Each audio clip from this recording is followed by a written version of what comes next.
میرا آپ سے سوال ہے کہ کیوں آپ نے ایک وزارتی خط لکھا،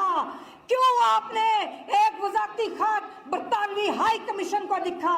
کہ جس میں جب انہوں نے، آپ کو میں تھوڑی بیک گراؤنڈ بتا دوں کہ ابھی ایک کانفرنس کے اندر انہوں نے یہ اعتراض کیا، انہوں نے یہ سوالات اٹھائے کہ پاکستان کی جمہوریت داغدار ہے اور یہ سنا جا رہا ہے کہ الیکشنز میں ریگنگ ہوئی، اور اس کے جواب میں بجائے حکومت جواب دیتی، اگر یا ہمارے جو وزارت خارجہ، ہمارے چیف جسٹس پاکستان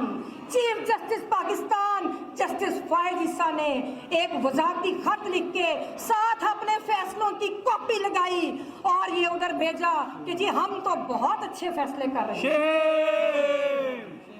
آج یہ مقام آ گیا ہے کہ ہم لوگوں کو یہ وضاحتیں دینی پڑ رہی ہیں، ہمارے چیف جسٹس کو، ہماری اعلیٰ عدلیہ کو اپنے فیصلوں کی وضاحتیں بیرون